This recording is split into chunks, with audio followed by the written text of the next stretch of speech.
لبناني أختها. نحن من لبنان.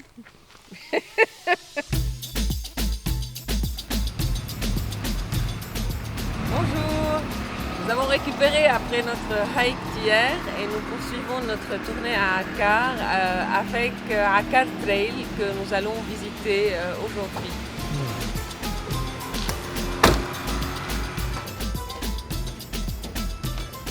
Nous arrivons dans les locaux de Akkar Trail qui font un travail monumental. Vous allez comprendre pourquoi. خالد مرحبا. علي مرحبا. خالد وعلي من عكار تريل كانوا من دروب عكار من المشي بالطبيعة وتوثيق الطبيعة لمكافحة الحرايق اليوم بمنطقة عكار. هن اليوم ما فينا نستغني عنكم. ما فينا نستغني عنكم من التطوع للاحتراف. اليوم صرتوا بمكافحة الحرايق، ما هيك؟ خبرونا شوي شو بتعملوا؟ نحن بنغطي بشكل اساسي منطقه جرد القايطة ومنطقه الجومي اللي هي تقريبا مساحتهم بتشكل اكبر مساحه غابات موجوده بعكار. يعني هن فينا نعتبر انه هن الاكثر كثافه بالغابات، وعندنا غابات متصله كلها ببعضها، وهذا الشيء بيعرض اي منطقه بتعرض للخطر هي عم تاثر بشكل مباشر او غير مباشر على الباقيين. اليوم عدد المتطوعين هو 10 شباب، متوقع انه نحن نقدر نزيدهم من خلال دورات تدريبيه بمختلف الضياع ليصير عندنا اضعاف هذا العدد، ويكون في عنا جهوز بكل ضيعة بضيعتها. وهذا الشيء بيوفر شوي علينا شغل، بيوفر علينا بطء بالاستجابة، لأنه لما يكون في شخص موجود بالضيعة بيعرف يدلنا على الطرقات ويوجهنا 100% صح لنوصل مباشرة لموقع الحريق بدون ما نكون عم نضيع أي وقت. لما نحن انطلقنا بحملة التبرعات نحن ما كنا متوقعين انه نحن نقدر نجمع مبلغ لنحن نقدر نشتري اول آلية ونجهزها، بس الناس منحونا ثقتهم وقدرنا من خلال بعد اول حريق صار عنا ب 2020 بضيعتنا انه نحن نشكل نواة هيدي الفريق. ونواة هيدي الفريق بلشت شوي شوي تكبر لحتى نحن يكون في عنا فريق متكامل لمكافحة حرائق الغابات. جهزنا اول آلية وحده سميناها للزاب نسبة لشجرة اللزاب اللي احترقت عنا بالضيعة، وكنا عم نحاول نطفيها بقنين المي. من هون اخذت الشجرة هيدي رمزيتها، لانه كان لها رمزية كتير كبيرة. كل ما مشينا على درب المشي وطلعنا من هيديك المنطقة كنا نقطع نتصور حتى، وهيدا الشيء اثر كتير فينا انه نحن بدنا عن جد آلية تكون لها رمزيتها، آلية تكون عن جد عم تكافح الحرايق. كل شيء تصمم بقلب عكار. هيدا الشيء خلى موضوع صيانتهم سهلة، موضوع توفر قطع الغيار لهم بمتناول الإيد، وكلفة تشغيلهم معتدلة قياسا لكلفة طلعة الطوافي اللي ممكن تكلف $2500 على الساعة الواحدة. فريق درب عكار لمكافحة حرائق الغابات هو منه الوحيد بعكار. يعني نحن فرق استجابة أولية بتتكامل مع الدفاع المدني، بتتكامل مع فرق الاستجابة في حال كان في فرق استجابة بغير مناطق، وهيدا التكامل بيخلي في أفضلية لهيدا الشغل، وبيخلي إنه آليتين يكونوا عم يساندوا الدفاع المدني بمهماته وعم يساندوا الفرق التانية بمهماتها. لهيك آليتين ما بيكفوا 100% بس بنفس الوقت بيشكلوا عنصر كتير مهم بالحد من خطر الحرائق بعكار. نحن ناس كتير علميين، يعني نحن لما نكون بأي حريق موجود نحن بناخد تفاصيل شاملة عن الحريق، يعني من الموقع لسرعة الرياح لعوامل الطقس لمستوى الأضرار لنوعية الشجر لكل هيدي الأمور، لكل شيء كل شيء. هيدي المعلومات كلها نحن عم نجمعها يوم بعد يوم يوم بعد يوم، وهيدا عم تعطينا فكرة كتير منيحة عن الطريقة اللي لازم نشتغل فيها، وين الخطورة وين كذا. كل هيدي الأمور تراكم هيدي الخبرة خلانا مثل الحكيم اللي بيوصف الدواء بشكل 100% للمريض وبيعرف كيف يعطيه دواء للمريض. نحن كان في عنا مشكل بحرائق الغابات بلبنان، انه الحريق غالبا بيفلت عن السيطرة وما في مباريج او مي تقدر توصل لعمق الحريق. نحن حلينا هيدي المشكلة، انه في عنا آليات غاية في المرونة. هيدي الآليات قادرة توصل لعمق الحريق بفترة جدا سريعة، ونبريج رفيع مرني جدا بالشغل. حتى في ناس كانت تستغرب انه انت جاي تطفي حريق بدل نبريج رفيع، ينصدموا انه بعد ساعة لساعتين الحريق اختفى. اليوم لما نحن نحكي انه فريق درب عكار نشط بموضوع الحرايق، نحن ما ناشطين بموضوع الحرائق بس حتى نحمي ارزاق الناس او نحمي الغابات من الحرائق. هي الغابات لما نحن بنحمي كل شبر من الحرائق نحن عم نحمي التنوع البيولوجي اللي موجود فيها. التنوع البيئي اللي موجود بعكار هو اغنى تنوع موجود بلبنان. هذا الشيء منه بس للتسويق، هذا الشيء فعليا على الارض ناتج عن شغل 10 سنين لفريق درب عكار على أرض الواقع. نحن وثقنا النباتات، الحشرات، الطيور، الحيوانات البرية، كل أنواع أشكال الحياة وثقناها، لأنه نحن بعكار عندنا أكبر مساحة غابات متصلة بلبنان. هاي الغابات بتبلش من أكروم تمتد على عند بتضل مكملة بالأموعة مش لنوصل فيها لوادي جهنم، بالإضافة للامتداد العرضي لهيدي الغابات. هيدي أكبر غابات متصلة بلبنان ومتنوعة، يعني في عنا فرق ارتفاع سمح إنه يكون في مناخ مصغر بقلبهم، سمح إنه يكون في تضاريس مختلفة بقلبهم، نوعية شجر، نوعية كذا، فأعطانا تنوع بيولوجي هائل جدا. اكتشفنا نباتات لأول مرة توسع على مستوى لبنان، اكتشفنا نباتات لأول مرة توسع على مستوى عكار، اكتشفنا حشرات لأول مرة توسع على مستوى العالم. نحن عنا عينتين هلا قيد الدرس بعد ما اعلنا عنهم لاول مره، انواع جديده عالميا هولوتايب، وهذا الشيء بيعطي فرصه للعكار انه هي تكون على راس التنوع البيولوجي اللي موجود ما بس بلبنان، بالشرق الاوسط. نحن عم نحكي مساحه اقل من 780 كيلومتر مربع بنكون بنختزنوا التنوع البيولوجي اللي كثير هائل. هذا الشيء رح لنا نفتخر فيه، بنفس الوقت غير انه رح لنا نفتخر فيه، نحن اليوم عم نشتغل علميا لحمايته. شو الانشطه اللي عم تعملوها على المستوى التوعي؟ أول شيء التوعية فينا نستهدف فيها فئتين من الناس. الفئة الأولى اللي هي الأطفال والصغار والشباب وإلى آخره، هول اللي بيطلعوا معنا بالهايكينج، اللي الناس اللي بتتابع صفحاتنا على السوشيال ميديا. وفي الفئة الثانية اللي هن الناس اللي هن مسؤولين فعليا عن توليع النار، لأنه أغلب النار اللي هن موجودة بلبنان هي سبب بشري، وأغلبها 90% هي بسبب أنشطة زراعية. فالمزارعين اللي هن سبب بهيدي الحرائق عم نحاول نقول لهم يا جماعة الخير، في حال انتم حبيتوا تشعلوا الارض وهذا الشيء ممنوع، دقونا لنكون حدكن واقفين. اذا طلعت عن السيطرة بنطفيها بأرض احسن ما نبتلى بعدين ونقضيها نهار ونهارين نحن عم نطفي حريق من وراكم. Pascal, on arrive où? On arrive à غابة العزر, la forêt des chênes, un coin paradisiaque perdu du Akkar. Yalla, suivez-nous.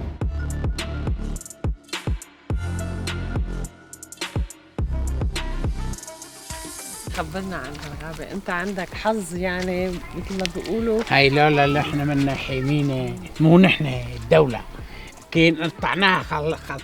مين هيدي معقول؟ ايه لكن هاي بنقطعها حطب بس ما بيخلونا. لا اكيد مش حرام تتقطع. إيه حرام ما بيخلونا، هني كمان بيجوا لهون بالليل وبيجوا بالنهار. إيه؟ وبيطلعوا على الشجر شو نوقس مو نوقس. إيه في منه بيصوروه، وفي منه حط له علام احمر وقفلنا هيك يعني ما بيخلونا نقطع. شو بالثلج هون بالشتويات وحيط الله لنص الشبوك. لراس الشبوق؟ لنصه لهنيكا يصير ثلج. ثلج بيغمرها؟ ايه، وبيجي البلديه اللي عنا لهون بتجرف لنا اياه يومين ثلاثه رجعت بتها هي. ما في يا عمي خدمه هون، ما في. بس هيدي ثروه طبيعيه إيه لا تسمن. احلى فصل الربيع والصيف، بتضل قاعد ومبسوط وبرود وما بيجيك شوب عليك.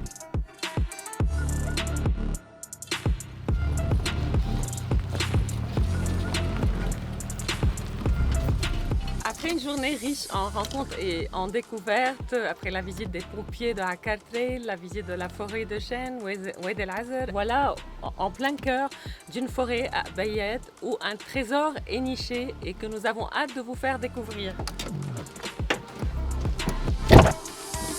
Voilà. Bonjour docteur. Bonjour. Merci de nous recevoir. À la salle, Pascal.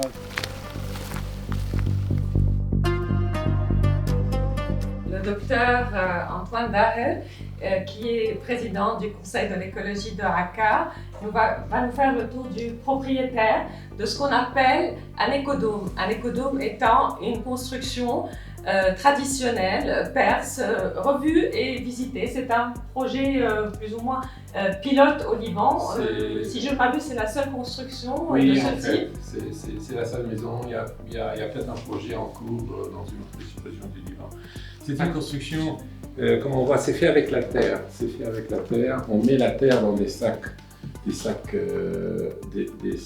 n'importe quel sac de fond cylindrique. Et à la place de la pierre, on utilise ces sacs pour construire. Donc, on met des sacs de façon circulaire, on monte, entre chaque rangée de sacs, on met un fil barbelé. Et de l'intérieur et de l'extérieur, on met aussi un autre fil. Et puis on induit et ça monte. Là en haut, comme on voit, on n'a pas induit, on continue à avoir les sacs. J'ai laissé ça pour avoir une idée du type de construction. C'est le séjour, c'est la salle de la cheminée.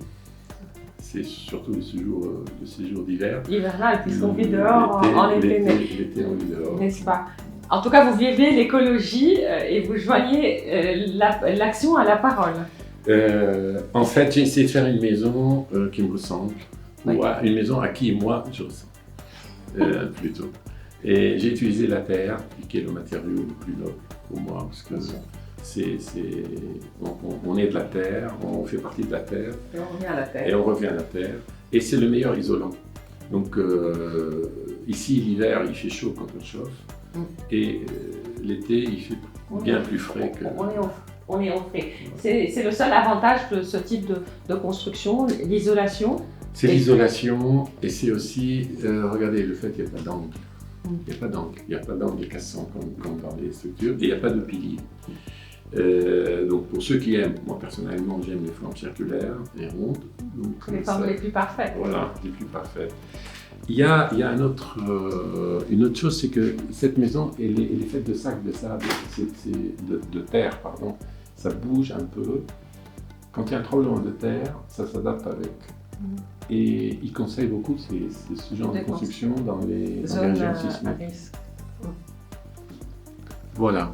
On peut passer là,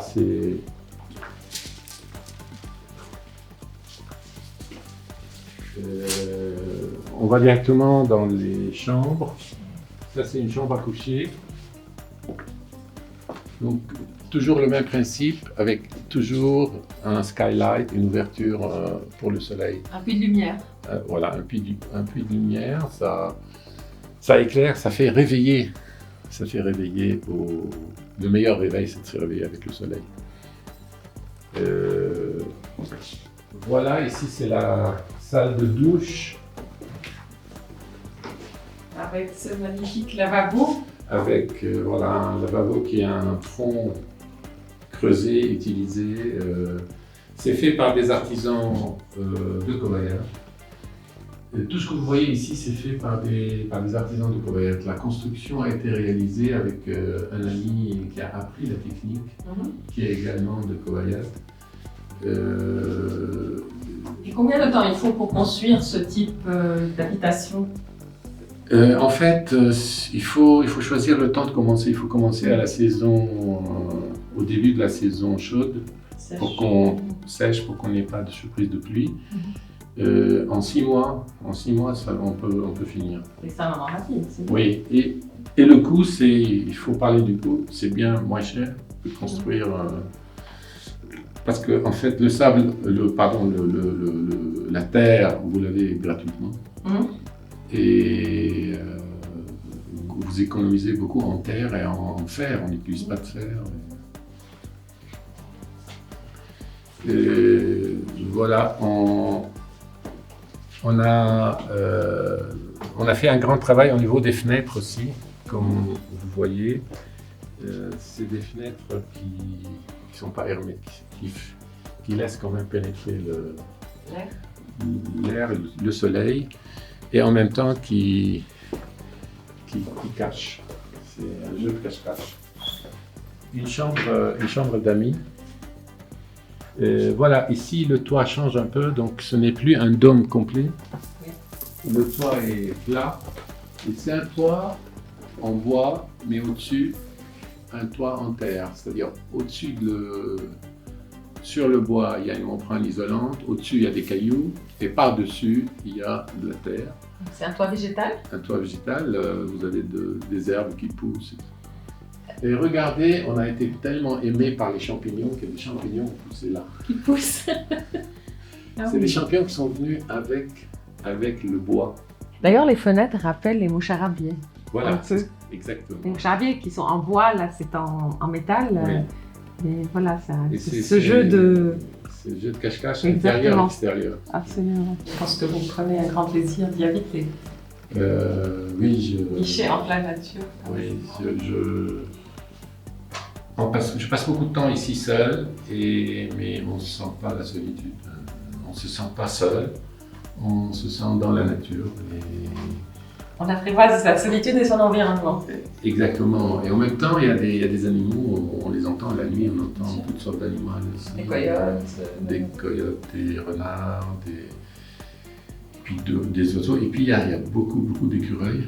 Oui, on a vu ça dans la forêt des chênes, avec Ouais. plein d'écureuils partout. Ouais. Partout. Et ça, c'est un débarras Et voilà, et puis on avant sent- de sortir. C'est-à-dire, ça, c'est l'entrée quand on marche, quand on vient avec petite entrée de service où Oui, on pose les sacs et Oui. autres. quand on est plein de goût. Debout.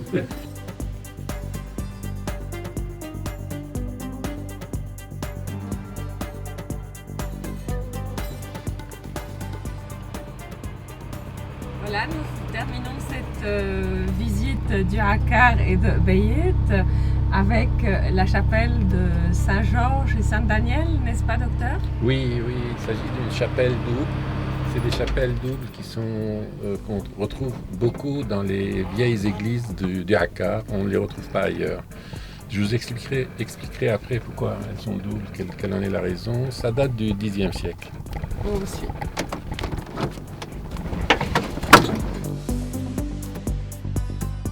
Ici, on est à Chuita. Chuita, c'était dans le temps habité. Au Xe siècle, c'était habité. C'était ici, les quartiers de Kobayat étaient ici. Et Chuita veut dire en syriaque la terre plate. En arabe, on dit Sewaita, j'ai nivelé. Je l'ai nivelé. C'est parce que c'est un plateau ici. Oui. Un plateau. Et c'est pour ça le nom syriaque a donné, le nom de la terre, Chuita, a donné le nom à la région. Et à l'église, et nous on dit Saint-Georges Chuita, Saint-Daniel Chuita. Donc c'est une chapelle double et ça date. Pourquoi les doubles? Parce que du temps où il y avait les chrétiens monophysistes et les chrétiens biphysistes, c'est-à-dire les chrétiens qui croyaient en la nature divine, seulement divine du Christ, et les autres chrétiens qui croient en sa double nature, c'est-à-dire Christ est Dieu et homme. Et il y avait les jacobistes qui étaient des monophysistes, et ils vivaient avec les biphysistes en harmonie. Et parfois il y avait des guerres.